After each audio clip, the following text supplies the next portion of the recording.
ನಮಸ್ಕಾರ. ನಿಮ್ಮ ಸವಿಸಂಪು ಯೂಟ್ಯೂಬ್ ಚಾನಲ್ಗೆ ಸ್ವಾಗತ. ಇವತ್ತು ನಾನು ಆಲೂಗಡ್ಡೆ ಪರೋಟ ಮಾಡ್ತಾ ಇದ್ದೀನಿ. ಹೇಗೆ ಮಾಡ್ತಾ ಇದ್ದೀನಿ ನೋಡಿ ಬನ್ನಿ. ಮೊದಲಿಗೆ ಆಲೂಗಡ್ಡೆ ಬೇಯಿಸ್ಕೋಬೇಕಾಗತ್ತೆ. ಹಾಗಾಗಿ ಸ್ಟವ್ ಮೇಲೆ ಒಂದು ಪಾತ್ರೆ ಇಟ್ಟು ನೀರು ಹಾಕ್ಕೊಳ್ಳಿ. ನಾನಿಲ್ಲಿ 6 ಆಲೂಗಡ್ಡೆ ತೊಗೊಂಡಿದ್ದೀನಿ. ಅದನ್ನು ಸ್ವಚ್ಛವಾಗಿ ತೊಳ್ಕೊಂಡು ಒಂದರಲ್ಲಿ 2 ಭಾಗ ಮಾಡಿ ಬೇಯಿಸಿಕೊಳ್ಳಿ. ಜೊತೆಗೆ ಅರ್ಧ ಚಮಚ ದಪ್ಪ ಉಪ್ಪನ್ನು ಸೇರಿಸ್ಕೊಂಡು ಲಿಡ್ಡಿಂದ ಕ್ಲೋಸ್ ಮಾಡಿ. ಇನ್ನೊಂದು ಬೇಸನಿನಲ್ಲಿ 4 ಟೀ ಸ್ಪೂನು ಚಿರೋಟಿ ರವೆ, 2 ಜಾಮೂನ್ ಬಟ್ಲಷ್ಟು ಗೋಧಿ ಹಿಟ್ಟು, 3 ಟೀ ಸ್ಪೂನಷ್ಟು ಮೈದಾ ಹಿಟ್ಟು. ಈ 3 ಥರದ ಹಿಟ್ಟನ್ನು ಚೆನ್ನಾಗಿ ಕಲಿಸ್ಕೊಳ್ಳಿ. ಸ್ವಲ್ಪ ನೀರು ಹಾಕ್ಕೊಂಡು ಚಪಾತಿ ಹಿಟ್ಟಿನ ಹದಕ್ಕೆ ಕಲಿಸ್ಕೊಳ್ಳಿ. ಕೊನೆಯಲ್ಲಿ ಸ್ವಲ್ಪ ಎಣ್ಣೆಯನ್ನು ಸವರಿ ಅರ್ಧ ಗಂಟೆ ನೆನೆಯಲು ಬಿಡಿ. ಪರೋಟವನ್ನು ಲಟ್ಟಿಸುವಾಗ ಮಧ್ಯದಲ್ಲಿ ಹರಿಬಾರ್ದು ಅಂದರೆ ಈ ಹಿಟ್ಟನ್ನು ಒಂದು 5 ನಿಮಿಷನಾದರೂ ಚೆನ್ನಾಗಿ ನಾದ್ಕೋಬೇಕು. ನಂತರ ಒಗ್ಗರಣೆ ಮಾಡ್ಕೋಬೇಕು. ಒಂದು ಬಾಣಲೆಗೆ ಮೊಸರು ನೀಡೋ ಚಮಚದಲ್ಲಿ 2 ಚಮಚದಷ್ಟು ಎಣ್ಣೆ ಹಾಕ್ಕೊಂಡಿದ್ದೀನಿ. ಎಣ್ಣೆ ಹದವಾಗಿ ಕಾದ ನಂತರ ಅದಕ್ಕೆ ಅರ್ಧ ಚಮಚ ಸಾಸಿವೆ, ಸಣ್ಣದಾಗಿ ಕಟ್ ಮಾಡ್ಕೊಂಡಂಥ ಕರಿಬೇವಿನ ಸೊಪ್ಪು, 6 ಹಸಿಮೆಣಸಿನ್ಕಾಯಿನ ಸಣ್ಣದಾಗಿ ಕಟ್ ಮಾಡಿಕೊಂಡು ಸೇರಿಸ್ಕೊಳ್ತಾ ಇದ್ದೀನಿ. 3 ನೀರುಳ್ಳಿನ ಅದನ್ನು ಎಷ್ಟು ಸಾಧ್ಯನೋ ಅಷ್ಟು ಸಣ್ಣದಾಗಿ ಕಟ್ ಮಾಡಿಕೊಂಡು ಸೇರಿಸ್ಕೊಳ್ತಾ ಇದ್ದೀನಿ.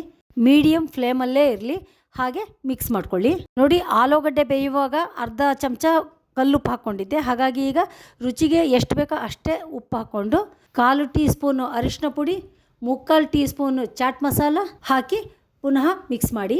ಈ ಒಗ್ಗರಣೆಗೆ ಬೆಂದಿರುವಂತಹ ಆಲೂಗಡ್ಡೆನ ಪೇಸ್ಟ್ ಮಾಡಿ ಸೇರಿಸ್ಕೋಬೇಕಾಗತ್ತೆ. ಹಾಗಾಗಿ ಬೆಂದಿರುವ ಆಲೂಗಡ್ಡೆನ ನೀರಿಂದ ಬೇರ್ಪಡಿಸ್ಕೊಳ್ಳಿ. ನೋಡಿ, ಆಲೂಗಡ್ಡೆ ಇಷ್ಟು ಬೆಂದಿದ್ರೆ ಸಾಕು. ಬೆಂದಿರುವ ಆಲೂಗಡ್ಡೆ ತಣ್ಣಗಾದ ನಂತರ ಮೇಲಿನ ಸಿಪ್ಪೆಯನ್ನು ತೆಗೆದು ಸ್ಮ್ಯಾಶ್ ಮಾಡಿ ಪೇಸ್ಟ್ ಥರ ಮಾಡ್ಕೊಳ್ಳಿ. ಆಲೂಗಡ್ಡೆನ ಸರಿಯಾಗಿ ಪೇಸ್ಟ್ ಥರ ಮಾಡ್ಕೊಳ್ಳದೇ ಇದ್ದರೆ ಅಲ್ಲಲ್ಲೇ ದಪ್ಪ ಉಂಡೆ ಥರ ಸಿಗ್ತದೆ. ಹಾಗಾಗಿ ಎಲ್ಲ ಆಲೂಗಡ್ಡೆಗಳನ್ನು ನುಣ್ಣಗೆ ಮಾಡ್ಕೋಬೇಕು. ನಂತರ ಒಗ್ಗರಣೆಗೆ ಸೇರಿಸ್ಕೊಂಡು ಚೆನ್ನಾಗೆ ಮಿಕ್ಸ್ ಮಾಡ್ಕೋಬೇಕು.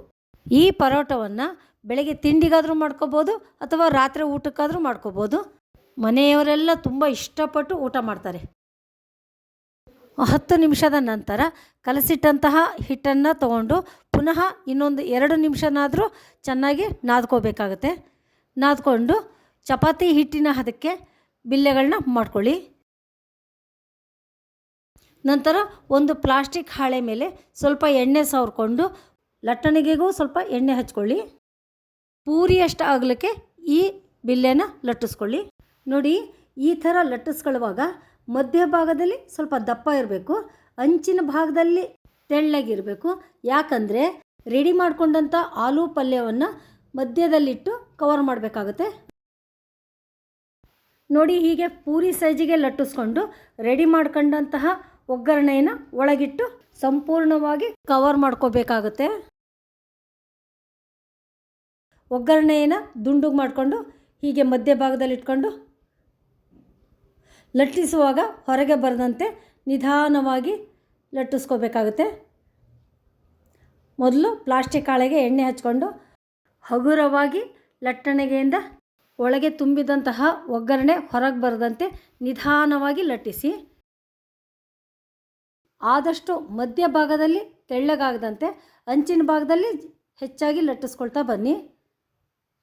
ಪೂರ್ಣ ರೆಡಿಯಾದ ಮೇಲೆ ಹದವಾಗಿ ಕಾದ ಹಂಚಿಗೆ ಎಣ್ಣೆಯನ್ನು ಸವರಿ ಲಟ್ಟಿಸಿದ ಪರೋಟವನ್ನು ಹಂಚಿನ ಮೇಲೆ ಹಾಕಿ, ಹಾಗೆಯೇ ಮೇಲ್ಭಾಗದಲ್ಲಿ ಸ್ವಲ್ಪ ಎಣ್ಣೆಯನ್ನು ಹಚ್ಚಿ ಲಿಡ್ಡಿಂದ ಕ್ಲೋಸ್ ಮಾಡಿ ಸ್ಟವ್ ಮೀಡಿಯಮ್ ಫ್ಲೇಮಲ್ಲೇ ಇರಲಿ. 2 ನಿಮಿಷದ ನಂತರ ಲಿಡ್ಡನ್ನು ಓಪನ್ ಮಾಡಿ ಪರೋಟದ ಇನ್ನೊಂದು ಭಾಗವನ್ನು ಬೇಯಿಸ್ಕೊಳ್ಳಿ. ಪುನಃ ಎಣ್ಣೆಯನ್ನು ಸವರಿ ಲಿಡ್ಡಿಂದ ಕ್ಲೋಸ್ ಮಾಡಿ 2 ನಿಮಿಷದ ನಂತರ ಓಪನ್ ಮಾಡಿ ನೋಡಿ. ಈಗ ಆಲೂ ಪರೋಟ ರೆಡಿಯಾಗಿದೆ. ನೋಡಿ ಹೇಗಿದೆ ಅಂತ. ನನ್ನ ಪ್ರೀತಿಯ ವೀಕ್ಷಕರೇ, ಖಂಡಿತ ನೀವು ಒಮ್ಮೆ ಟ್ರೈ ಮಾಡಿ, ಕಮೆಂಟ್ ಮಾಡಿ, ಸಪೋರ್ಟ್ ಮಾಡಿ, ಆದಷ್ಟು ಶೇರ್ ಮಾಡಿ, ಸಬ್ಸ್ಕ್ರೈಬ್ ಮಾಡಿ. Thank you.